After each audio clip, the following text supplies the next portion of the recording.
I'm automotive journalist Lindsay Brook, and we're here at the Greenfield Village at the Henry Ford Museum Complex in Dearborn, Michigan.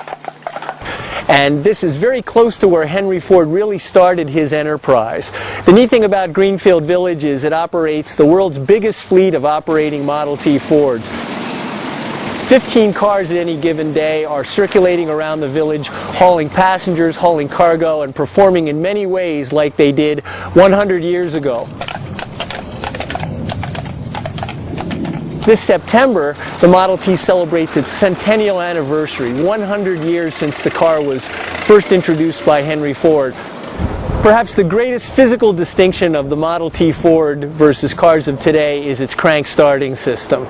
The driver had to set the throttle opening, had to set the spark advance, had to move around and pull a choke out, and then actually crank start the car with a lever and make sure that he didn't wrap his thumb around the starter lever or he could possibly break his thumb.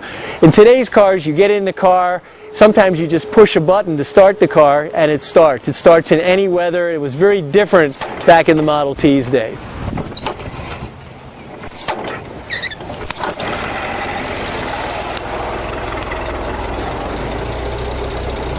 Perhaps the most fantastic part of the Model T legend was how Henry Ford slashed the price of his car so everybody could afford it. He really wanted working people, farmers, the everyday person to be able to afford this car, even the people that worked in his own plants.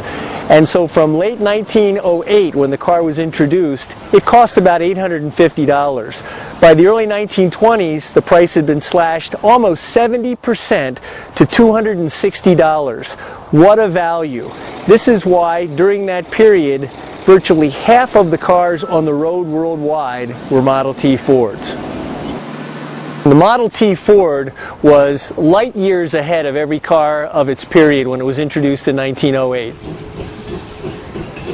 And during its 19-year production run, it really revolutionized the way automobiles were designed, built, and sold to the customer as well. It was really the car that put the world on wheels, bringing people from rural areas finally into metropolitan areas and making mass transportation on a personal level available to everybody.